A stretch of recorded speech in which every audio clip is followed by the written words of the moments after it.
Imagine standing alone in a primeval forest, the wind whispering through ancient trees, and realizing that the only tool you have is a stone you just found. In that moment, the world feels raw, untamed, and every breath reminds you that survival once depended on the ability to turn nature itself into weapons. Today, we're going to walk that same path, step by step, and craft a working axe using nothing but the gifts of the wood, stone, wood, fire, and the ingenuity that our ancestors honed over millennia. Welcome back to Untamed Heritage, the place where we revive the lost arts of those who lived before the age of machines. I'm your guide, and together we'll travel from the riverbed where sharp flint hides among smooth pebbles, to the towering hardwoods that have withstood centuries of storms, and finally to the glowing ember that will bind them into a single, powerful tool. By the end of this journey, you'll not only understand how to select the perfect stone for a cutting edge, but also how to shape a sturdy handle and secure them with natural cordage, creating an axe that can split a sapling in a single swing. Our process breaks down into 3 simple phases: gather, shape, and assemble. First, we hunt for the right materials. The axe head needs a stone that fractures predictably, producing a glassy surface that can be honed into a sharp edge. Look for flint, chert, or quartzite, hard, fine-grained rocks that you'll often find scattered along dry creek beds or tucked beneath fallen leaves. When you tap a candidate with a hammerstone, listen for a clean, ringing sound and watch for a conchoidal break. That's the sign of a good axe head. Next, we turn to the handle. A straight, dense hardwood such as hickory, oak, or ash makes the perfect shaft. You'll want a piece about 30 centimeters long and 2 to 3 inches in diameter, thick enough to resist splitting, yet thin enough to fit comfortably in your grip. Look for a natural curve in the branch. That curvature will help absorb the shock of each strike, reducing fatigue and preventing the head from loosening. Finally, we need something to bind the 2 parts together. The forest provides strong, flexible cordage in the form of inner bark strips from cedar or willow vines that can be twisted into rope. When dried and twisted tightly, these natural fibers can hold a surprising amount of tension, keeping the stone firmly attached to the wood even under heavy use. With our raw materials laid out on a flat stone, we move to shaping. The stone must be reduced to a roughly rectangular shape, with one side sharpened into a bevel. Using a harder hammerstone, we strike the flint at a glancing angle, chipping away excess material while maintaining a consistent thickness. Patience is key. Each tap removes only a tiny fragment, but over time the shape emerges. Once the basic form is achieved, we turn to grinding.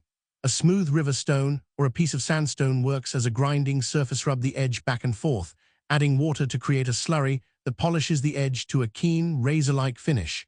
Shaping the handle follows a similar rhythm.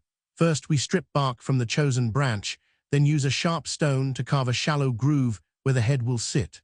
This mortise must be deep enough to cradle the stone, yet not so deep that it weakens the wood. We then taper the opposite end of the shaft, creating a comfortable grip that fits naturally in the palm. A few careful cuts with the stone will round the edges and smooth the surface, making the axe pleasant to hold for extended periods. Now comes the moment where fire becomes an ally.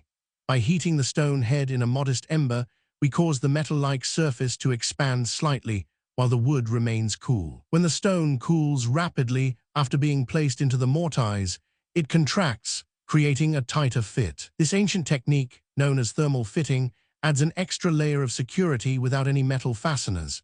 With the head seated in its groove, we wrap the natural cordage tightly around the joint, spiraling from the base of the head down the shaft. Each turn is pulled snugly, and the rope is knotted securely using a simple reef knot that won't slip under tension. The result is a primitive yet robust axe, ready to fell small trees, split firewood, or carve shelter. And there you have it, a tool born from stone, wood, fire, and the hands that shaped them. If this glimpse into ancient craftsmanship sparked your curiosity, hit that subscribe button and let me know what you think in the comments. The first test is always the most satisfying. I set the freshly assembled axe against a fallen branch that has been lying in the shade for weeks, its bark still damp from the morning dew. With a firm grip on the wooden shaft, I raise the head and bring it down in a smooth, controlled swing. The stone edge bites cleanly into the wood, and the grain splits with a soft crack that echoes through the trees. The handle feels solid, the cordage holds fast, and the thermal fit keeps the head from wobbling even under the force of the strike. In that moment, the ancient technique proves itself. A simple combination of stone, wood, fire, and rope can produce a tool that rivals a modern counterpart for for the tasks it was meant to perform. I move on to a larger log, one that would normally require a heavy steel axe to split. The primitive axe still manages to carve a shallow groove with each swing, and after a few deliberate blows, the wood begins to give way. It takes patience, but the rhythm of the strike and the steady pressure of the stone edge eventually force the fibers apart.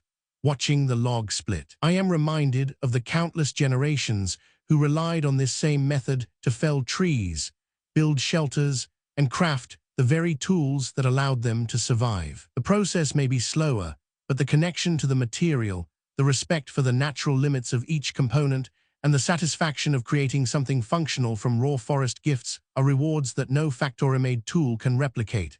Now that the axe has proven its worth, it's time to talk about maintenance, because a tool that is not cared for will quickly become a liability. The first step is to keep the stone edge clean and dry.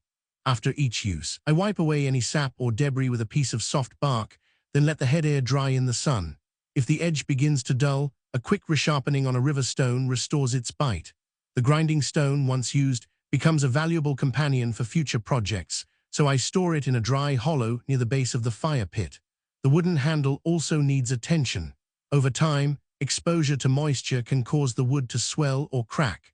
To mitigate this, I apply a thin layer of natural oil rendered from the seeds of the local pine by rubbing it into the surface with a soft cloth made from woven grass. This not only repels water, but also brings out the grain, making the grip more comfortable. Periodically, I check the cordage for signs of wear. If the fibers start to fray, I replace them with fresh strips of inner bark or fresh willow vines, twisting them tightly and knotting them as before.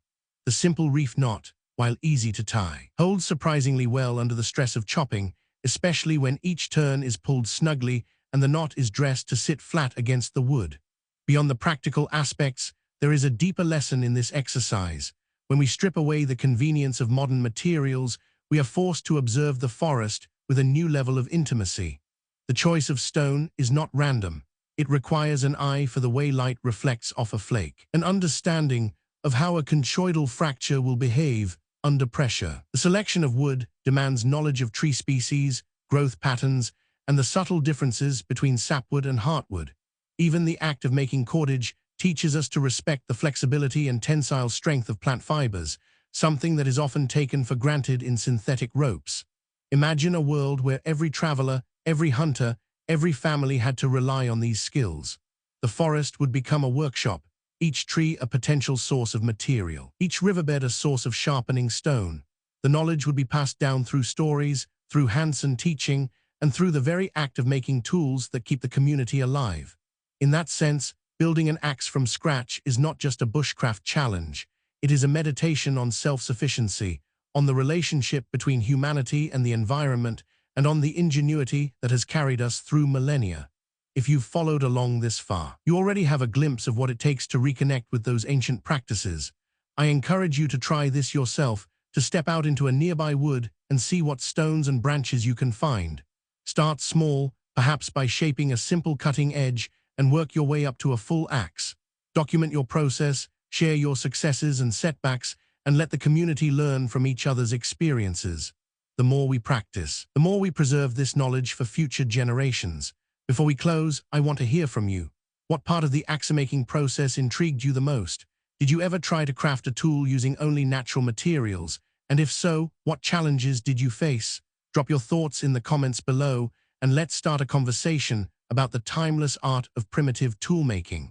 If you found this journey into the forest as rewarding as I did, give the video a thumbs up and consider sharing it with anyone who loves the outdoors, history, or the simple joy of creating something with their own hands. Remember, the forest is full of possibilities, and every leaf, stone, and branch holds a story waiting to be turned into a tool, a shelter, or a fire.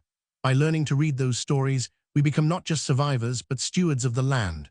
So keep exploring, keep experimenting, and keep honoring the skills that have kept humanity thriving for countless ages. Thank you for joining me on this adventure. Until the next episode, stay curious, stay resourceful, and may your hands always find the right stone and the right branch when the need arises.